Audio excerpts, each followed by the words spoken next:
Hello! Welcome to the first episode of Basically Baking. Today we're making lemon bars. I am making them for church tomorrow.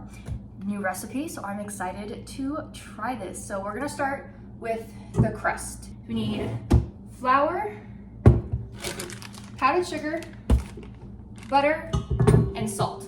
Those are the only four things you're gonna need, and you wanna make sure your butter is cold. You don't want warm butter because otherwise it's gonna mess up the crumbliness of the crust. All right, let's get to it. 2 cups flour. Leveling it is always important. You never want to round a top with flour unless the directions specifically say so. All right, you got 2 cups of flour.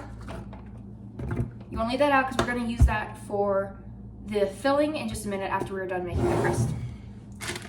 Powdered sugar is next. This one you need 1 cup for. And make sure you level it off. You want that nice flat top, and you want to make sure it's all even, just like that. And you can put that in there. You get powdered sugar out. You're going to want to use that after you're done making the entire lemon bar. And then you need about 1/8 of a teaspoon of salt. So I'm just going to do 1 quick little sprinkle. There you go. You can take a fork. I'm just gonna mix that together before I add my butter in. I am gonna cut my butter up into little thin slices so that way when I cut in the butter, it's easier than having a whole stick of butter. And you can just follow, your butter should have the little tablespoons right here. Just cut along those and you'll be just fine. Make sure you remove the paper because that would not taste good in your lemon bars. You can also use margarine for this. I've just learned that having real butter is better because it comes like this. It doesn't come in a tub, and you know for a fact that it's going to be really, really cold when you cut it in. So that's why I recommend using this kind of butter. When you get to the end, you can take off the rest of the paper. Give one last good cut, and throw that in there. So a little bit about me while I do this. I started baking at about 4 years old. My dad taught me. We had a tradition of making pies every Wednesday before Thanksgiving. That was our day to just bake and get stuff ready. And from there, I just kind of fell in love with baking, so I just kept doing it, and I've experimented. I did go to culinary school for a little while, but then I dropped out because I realized how much I love baking as a hobby and not as a career. So I took about a 4-year break from doing baking full-time to pursue a degree in history, which I love, but after I graduated, I really wanted to get back into baking, and now we're here. Now we have Basically Baking. All right, so this is how it should look. I don't know if you guys can see that. There you go. You want the butter to be in squares. You can, I recommend doing forks first to just cut in the butter, and then you can use your hands to mix it up more. And you want to have that crumbly crust, which I will show you what I mean when I am done. So you're supposed to do this with a Cuisinart. Unfortunately, I am a poor kid, so I'm slowly adding to my baking collection. I lived at home for a long time, so I used my parents' stuff. But yeah, so I got most of it cut up in there, and now I'm gonna take my hands and I'm just gonna mix it. I did wash my hands, so don't worry. So now we're just gonna mix it around. You kind of want it to squish. You want to squish the butter. You don't want to technically mix it because if you do, you end up with more of a pie dough, and we don't want a pie dough. We want a crumble dough for the lemon bars. You'll see a lot online because like I was looking up pie doughs earlier, and it was like, you need to add water. Don't add water to this, no matter what it says. That's gonna create you a pie dough, and you do not want a pie dough. Being a baker also is a way to get some great workouts in. Everyone's like, oh, you must eat so much sweets. No, you don't, because you usually make them for other people, and also you are usually working out your arms and such to make crust and cakes and brownies and all sorts of things that people ask you to make. You can kind of see we're kind of getting there. See that crumbly effect to it. You don't want huge chunks of butter. You want it to be crumbly, but you don't want huge chunks of butter because then someone's gonna bite into a huge chunk of butter, which may sound appealing, but not when you're also trying to have them have that lemon flavor and that natural crust flavor. You want it to be buttery, but not so full of butter. So you kind of want it like that, but you want it to stick together. So that when you form the crust in the bottom of the pan, you won't have to worry about it being so floury that none of it sticks together, but you also want to be so buttery that all they taste is butter. You want that good mixture of all those flavors. That's one thing I've learned with baking is that one flavor is good, but people like a variety of flavor. And it's okay if you have a little bit of crumbs left. You can pack that into the bottom of your pan, but that's what it is you want it to look like. You can see the crumbliness, but also that it's still sticking together. I'm gonna wash my hands real quick and we're gonna move on to put this in the oven. We gotta preheat the oven, I forgot to do that. And then we're gonna let it bake while we make the filling. So now we're gonna put our crust into the pan so that way we can bake them. I cannot express this enough as a baker. Spray your pans. It's gonna help you in the long run, just trust me. It may seem like an inconvenience, but spraying is very important, and spraying a lot is also very important.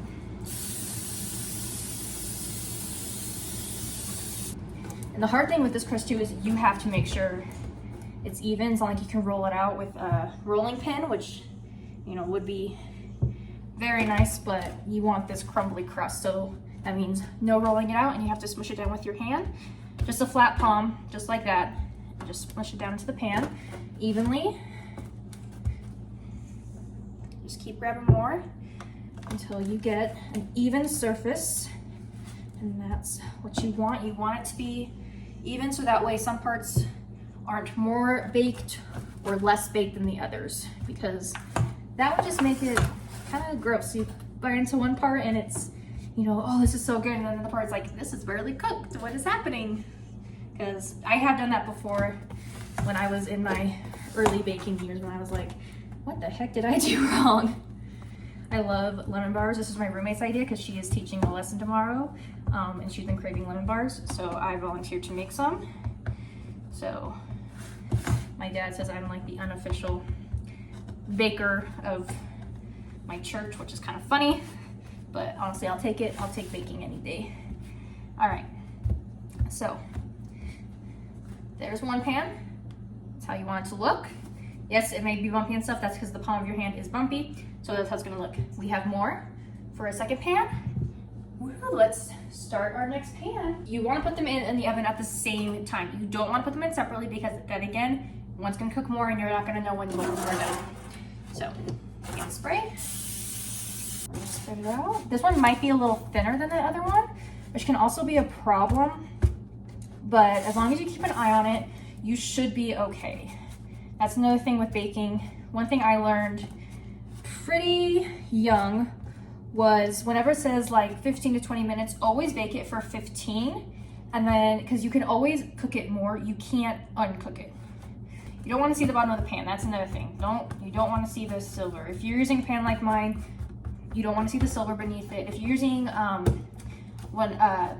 pan that you have to like wash and stuff that's not reusable, then I would recommend you can't see the bottom of that one. But I recommend these, especially if you're taking them places, because that way you don't have to come home and do dishes. Plus, that's just for you. So, fun fact there. All right, we're gonna put these in the oven, and I'll be back to make the filling. So for this, you are gonna need, obviously, a lot of lemons, sugar, flour, baking powder, not soda, baking powder, and eggs. So you're gonna start out with 6 eggs in your bowl. You can use a stand mixer for this. I'm using a hand mixer because I do not have a stand mixer right now. I'm hoping to get one soon. So let's get cracking. What I've learned with eggs, never crack them on the side like this, because that's gonna make the shell go in and then you're gonna have shell in your egg. You don't want that. Break it on the counter and it'll make it a lot easier, trust me.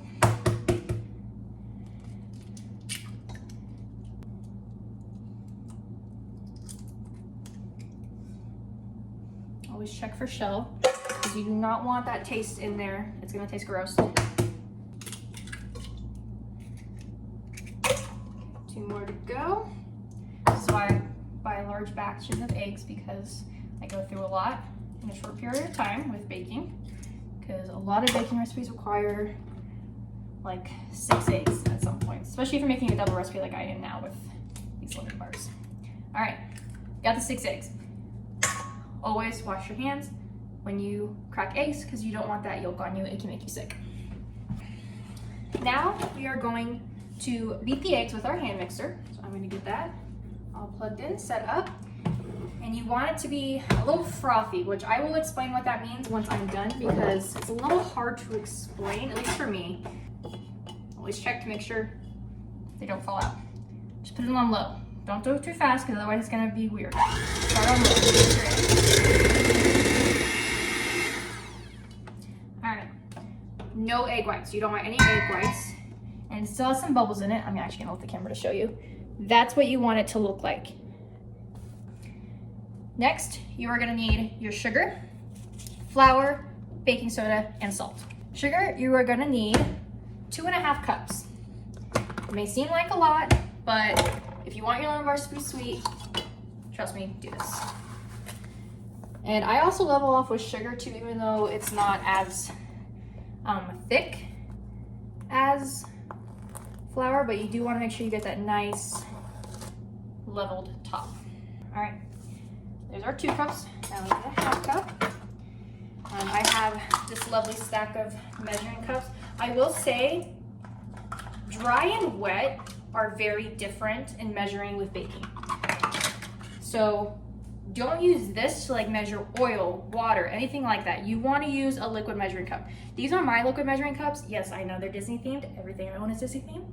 You want these because you'll get a more accurate measurement than from this. That. Okay, sugar. It's done for right now. Oh, I can smell that crust baking and it smells so good, you guys. I wish you were here to smell it. Next, you will need 3 tablespoons of flour. May not seem like a lot, but you don't want a lot in it either. So, again, level it off just like that. 1, 2, 3. All right. So, now you are done with the flour. You can put the flour away along with the sugar because you are done with both of those. Baking powder is next. You're gonna need 1.5 teaspoons. Teaspoons and tablespoons are different. So we're just gonna use one of these. We're gonna use the 1. And I recommend always getting the baking powder with the little scraper, just because that makes it easier on you and yourself, and your baking, because this is really small, so trying to put a knife over it and trying to get it in is very difficult. So I do not recommend that. I recommend just getting with the level already on it. Since I can't have my 1/2 teaspoon, I'm just gonna use my 1/4 and just add 2 of those. And then your salt. 1, 2, 3, 4. Because you want about 1/2 teaspoon, so you're gonna want a little more. I'm gonna mix that, and then I'm gonna zest and juice the lemons, which I'll show you how to do that after this. All right, let's mix it. All right, that is mixed. This is what it should look like. Kind of like the same way, just a little more yellow. But now we are gonna zest and juice the lemons. You need about a 3/4 cup of fresh lemon juice. I say fresh because I have used like just lemon juice that you get at the store. When I tell you it does not taste as fresh and as good as a fresh lemon, it doesn't. So I recommend always using fresh lemons when it comes to this. I'm gonna zest it before I juice it because that way you actually get a good amount of zest in. And you need about 2 tablespoons of grated lemon rind. All right. Oh, and it smells so good, that fresh lemon. Reminds me of summer. I don't know, there's certain desserts that you just remember summertime eating, I feel like. I feel like lemon bars and peach cobbler are the 2 for me. Comment which ones were your guys' favorites to have in the summer. And maybe I'll make them. I can always take suggestions. I always love suggestions on making new things. All right, and always check the back of your grater because it's gonna have some. And so I'm gonna push that to the edge and get that in there. And I'll probably zest about 2 more lemons for the lemon zest. Doesn't hurt to have extra, you know, you can always use it for something else. One of the fun things about being a baker is you have extra stuff, and so you can be like, oh, I found something new to make and try, which I absolutely love that, because sometimes I just find a random thing at the store and it would just tumble into a whole new creation, which I love. All right, actually I think the 2 lemons were enough, shockingly. But I know I'm gonna need more than 2 to get the 3/4 cup of juice, so don't worry about the lemon. All right, but that's what you want your zest to look like. It smells so good, you guys, like I can't even describe. All right, next is juicing. I'm just gonna juice it into this cup, and then I have, for some reason I don't have a 3/4 measuring cup. So I have my 1/2 cup and 1/4 cup, that equals 3/4. After I'm done with this, we're gonna add the lemon mixture to the crust and then bake it some more. Cut your lemon in half, just like this. You can see the gorgeous inside. Sorry, I love this smell of lemon, it's so good. This is a juicer I just got at Walmart. You can either use like something like this, or you can actually use like the twist hand juicer. For baking, I prefer this, but like if you're making like lemonade, I would recommend the actual hand twister. Put these in here. Telling you, as a baker, you gotta be strong. You're also gonna get a lot of pulp too, because like, see, that still has a lot more juice in it, but the pulp was blocking it. So I go back in. There we go. Just keep on juicing until you get that 3/4 cup. So measure this. All right, just shy of 1/4 of a cup. So, and you might be like, that's not that much for squeezing 2 lemons. I understand, it's frustrating, but part of baking, you gotta deal with the frustrations of it. It's a lot of work, but in the end, it's really fun, and you get to see people smile. That's one of my favorite things with baking, is you get to see so many people smile. Just be so thankful that you thought of them, or you just did something nice for them. Make sure you get plenty of lemons, because again, like I said, it's harder to go get more when you're in the middle of everything. So just get plenty for when you're doing it, and then you don't have to stress about it after. Perfect, we are at a 1/2 cup, which means we are done juicing, which means we can take a break, thank goodness. Add that in. So we have our lemon juice. Next, we need our lemon meringue, so we're gonna add some of that. All right, that should be enough. We're gonna mix it again.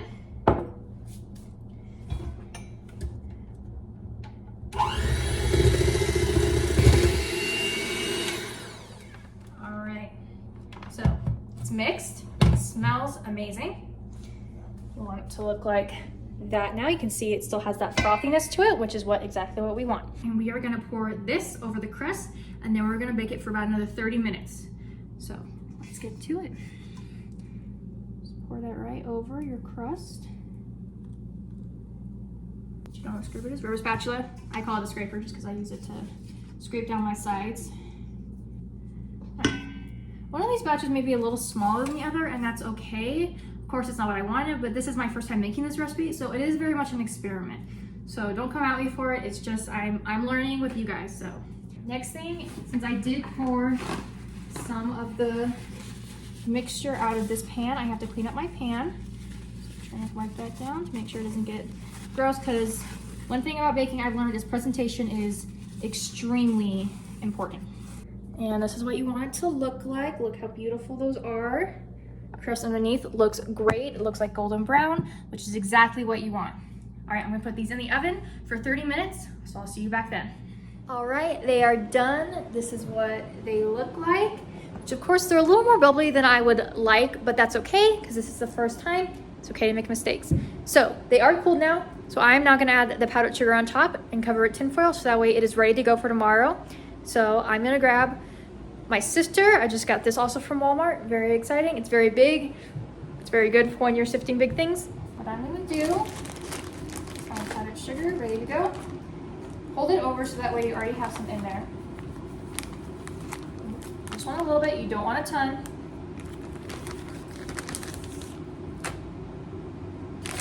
Powdered sugar wants to be the star.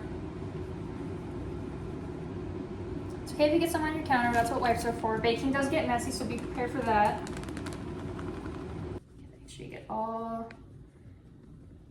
those edges, all those corners. All right, these look gorgeous. I'm so excited to try them tomorrow. So that was this week's first episode of Basically Baking. Thank you so much for coming along this journey with me. I hope you guys enjoy it, and I'll see you next week for another new recipe. Bye.